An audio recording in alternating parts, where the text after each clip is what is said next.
નમસ્કાર મિત્રો, સ્વાગત છે તમારું ખેડૂત ખબર યુટ્યુબ ચેનલમાં। આ વિડીયોમાં આપણે આજના તાજા અને અગત્યના સમાચાર મેળવીશું।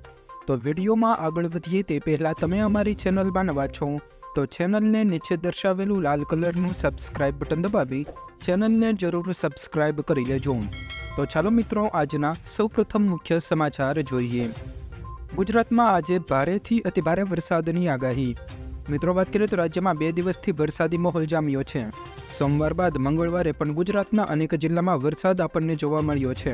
ત્યારે હવામાન વિભાગ દ્વારા આજે ઉત્તર ગુજરાત, મધ્ય ગુજરાત, સૌરાષ્ટ્ર અને દક્ષિણ ગુજરાતમાં ભારેથી અતિભારે વરસાદની આગાહી કરવામાં આવી છે। હવામાન વિભાગ દ્વારા આજે ઉત્તર ગુજરાતમાં વરસાદનું ઓરેન્જ એલર્ટ આપવામાં આવ્યું છે। આ સિવાય આખા ગુજરાતમાં વરસાદનું રેડ એલર્ટ હવામાન વિભાગે આપ્યું છે। મિત્રો, હવામાન વિભાગના જણાવ્યા પ્રમાણે આજે મહેસાણા, બનાસકાંઠા, સાબરકાંઠા, અરવલ્લી, પાટણ, ગાંધીનગરમાં ભારેથી અતિભારે વરસાદ પડશે તો બાકીના તમામ જિલ્લામાં ધોધમાર વરસાદ જોવા મળશે। સૌરાષ્ટ્રમાં ભાવનગર, અમરેલી, ગીર સોમનાથ, જૂનાગઢ, પોરબંદર અને દેવભૂમિ દ્વારકા આ તમામ જિલ્લામાં ભારેથી અતિભારે વરસાદની આગાહી હવામાન વિભાગે કરી છે। તો કચ્છમાં પણ સમગ્ર કચ્છમાં અતિભારે વરસાદનું રેડ એલર્ટ હવામાન વિભાગે આપ્યું છે। દક્ષિણ ગુજરાતના તમામ જિલ્લામાં ભારેથી અતિભારે વરસાદ પડશે તેવી આગાહી હવામાન વિભાગે કરી છે। દક્ષિણ ગુજરાતમાં સુરત, નવસારી, વલસાડ, દમણ અને દાદરનગર હવેલીમાં ભારેથી અતિભારે વરસાદ જોવા મળશે।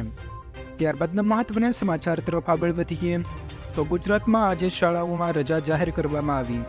મિત્રો, વાત કરીએ તો રાજ્યમાં ભારે વરસાદને પગલે ઠેર ઠેર પાણી ભરાઈ જવા પામ્યા છે। ભારે વરસાદની આગાહીના પગલે રાજ્ય સરકાર દ્વારા મહત્વનો નિર્ણય લેવામાં આવ્યો છે। રાજ્યમાં આજે પ્રાથમિક શાળાઓમાં રજા જાહેર કરવામાં આવી છે। પ્રાથમિક શાળાઓમાં જાહેર રજા આપવા સૂચન કરવામાં આવ્યું છે। એટલે કે મિત્રો, હવે ગુજરાતભરમાં તમામ પ્રાથમિક શાળાઓમાં આજે જાહેર રજા કરવામાં આવી છે। ત્યારબાદના મહત્વના સમાચાર તરફ આગળ વધીએ તો ચૂંટણીની તારીખ બદલવામાં આવી। મિત્રો, વાત કરીએ તો ચૂંટણી પંચે હરિયાણા વિધાનસભામાં ચૂંટણીની નવી તારીખો જાહેર કરી છે। હવે રાજ્યમાં 6 ઓક્ટોબરે ચૂંટણી યોજાશે। ભાજપ અને ઇન્ડિયન નેશનલ લોકદળે લાંબી રજાઓને ટાંકીને ચૂંટણીની તારીખ બદલવાની માંગ કરી હતી। તમને જણાવી દઈએ કે 1 ઓક્ટોબરે રાજ્યની 90 વિધાનસભા સીટો માટે ચૂંટણી થવાની શક્યતા હતી, પરંતુ હવે તે બદલાઈને 6 ઓક્ટોબરે થશે। ત્યારબાદના મહત્વના સમાચાર તરફ આગળ વધીએ તો મધ્ય ગુજરાતમાં વાહન વ્યવહાર બંધ થયા। મિત્રો, વાત કરીએ તો રાજ્યમાં ભારે વરસાદથી અનેક રસ્તાઓ ઉપર પાણી ભરાઈ ગયા છે।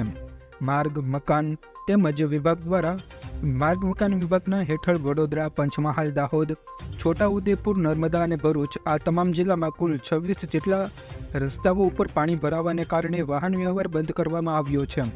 આ ઉપરાંત પણ રાજ્યમાં અનેક જગ્યાએ રસ્તાઓ બંધ કરી દેવામાં આવ્યા છે।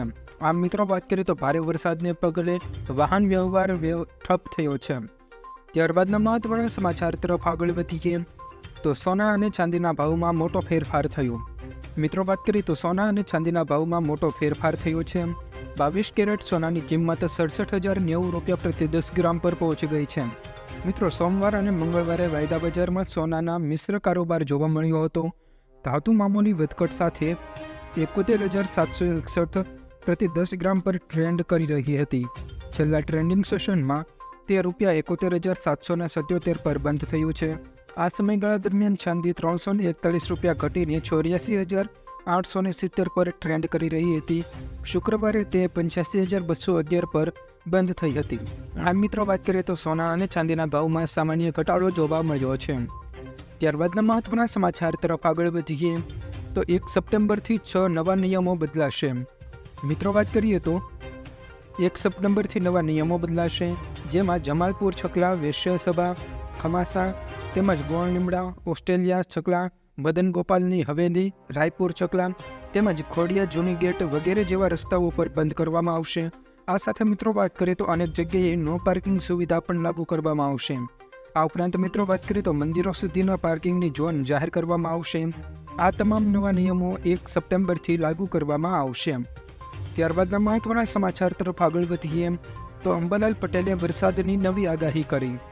મિત્રો, વાત કરીએ તો વરસાદને લઈને હવામાન નિષ્ણાંત અંબાલાલ પટેલે ફરી એક વખત મોટી આગાહી કરી છે, જેમાં તેમણે જણાવ્યું છે કે 30 ઓગસ્ટ સુધીમાં ગુજરાતમાં ભારે વરસાદની સ્થિતિ યથાવત રહેશે। 28 ઓગસ્ટ સુધી રાજ્યમાં ભારેથી અતિભારે વરસાદ પડી શકે છે। રાજ્યમાં 28 ઓગસ્ટ પછી વરસાદની ગતિ ધીમી પડશે। 30 થી 31 ઓગસ્ટે બંગાળના ઉપસાગરમાં વરસાદની સિસ્ટમ સક્રિય થવાની આગાહી કરતા સપ્ટેમ્બર મહિનામાં પણ સારો વરસાદ પડશે તેવી આગાહી હાલમાં હવામાન નિષ્ણાંત અંબાલાલ પટેલે કરી છે. આમ મિત્રો વાત કરીએ તો અંબાલાલ પટેલ દ્વારા ગુજરાતમાં ભારે વરસાદની આગાહી કરવામાં આવી છે. ત્યારબાદના મહત્વના સમાચાર તરફ આગળ વધીએ તો વરસાદને કારણે વધુ એક પરીક્ષા મોકૂફ રાખવામાં આવી. મિત્રો વાત કરીએ તો રાજ્યમાં ભારે વરસાદને કારણે 28 અને 29 તારીખે લેવામાં આવનારી ડૉક્ટર આંબેડકર ઓપન યુનિવર્સિટીની તમામ પરીક્ષાઓ મોકૂફ રાખવામાં આવી છે.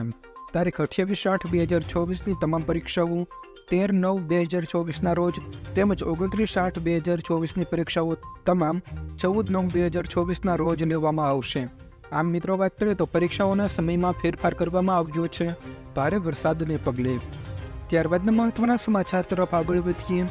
T20 વર્લ્ડ કપ માટે ટીમ ઇન્ડિયાની જાહેરાત. મિત્રો વાત કરીએ તો ભારતે 3 ઓક્ટોબરથી શરૂ થનારી મહિલા T20 વર્લ્ડ કપ 2024 માટે તેમની ટીમની જાહેરાત કરી છે.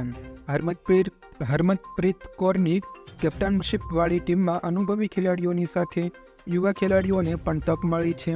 ટીમમાં હરમિતપ્રીત કૌર કેપ્ટન રહેશે, સ્મૃતિ મંધાના વાઇસ કેપ્ટન રહેશે, શેફાલી શર્મા તેમજ દીપ્તિ જેમાહેમા, રિયા ચક્રવર્તી જે વર્લ્ડ કપ વાઇસ રહેશે. આ ઉપરાંત યાસ્તિકા પૂંજા તેમજ અરાંધુંતી, રેણુકા, દયાનંદ, આશા તેમજ રાધા, શ્રેયંકા પાટીલ, સંજના તેમજ રિઝર્વમાં ઉમા અને તેનુજા અને સાયમા રહેશે. આમ મિત્રો વાત કરીએ તો T20 વર્લ્ડ કપમાં ભારતીય મહિલા ટીમની જાહેરાત કરવામાં આવી છે.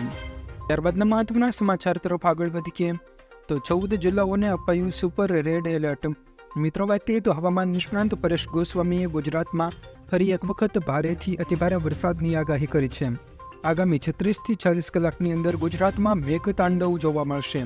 અનેક વિસ્તારોમાં 15 ઇંચથી પણ વધારે જેટલો વરસાદ નોંધાશે, જેમાં અમદાવાદ, આણંદ, નડિયાદ, સુરેન્દ્રનગર, મોરબી, ભાવનગર, બોટાદ, રાજકોટ, જૂનાગઢ, પોરબંદર, દ્વારકા સહિતના જિલ્લાઓમાં વરસાદનો રેકોર્ડ તોડી નાખશે તેવો વરસાદ પડશે. મિત્રો વાત કરીએ તો પરેશભાઈ ગોસ્વામી દ્વારા ગુજરાતમાં ભારેથી અતિભારે વરસાદની આગાહી કરવામાં આવી છે. ત્યારબાદના મહત્વના સમાચાર તરફ આગળ વધીએ તો ભાજપે ચૂંટણી માટે ત્રીજી યાદી જાહેર કરી. મિત્રો વાત કરીએ તો જમ્મુ કાશ્મીરમાં વિધાનસભા ચૂંટણી માટે ભાજપે 29 ઉમેદવારોની ત્રીજી યાદી જાહેર કરી છે. દેવેન્દરસિંહ રાણા નાગરકોટથી ચૂંટણી લડશે. તો આ પહેલા સોમવારે પાર્ટીએ પ્રથમ તબક્કા માટે 15 ઉમેદવારોના નામની જાહેરાત કરી હતી. બીજી યાદીમાં એક જ નામ હતું.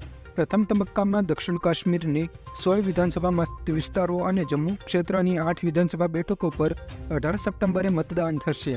આ મિત્રો વાત કરીએ તો ચૂંટણી માટે ભાજપે પોતાની ત્રીજી યાદી જાહેર કરી છે. તો મિત્રો આ હતા આજના તમામ મુખ્ય સમાચાર.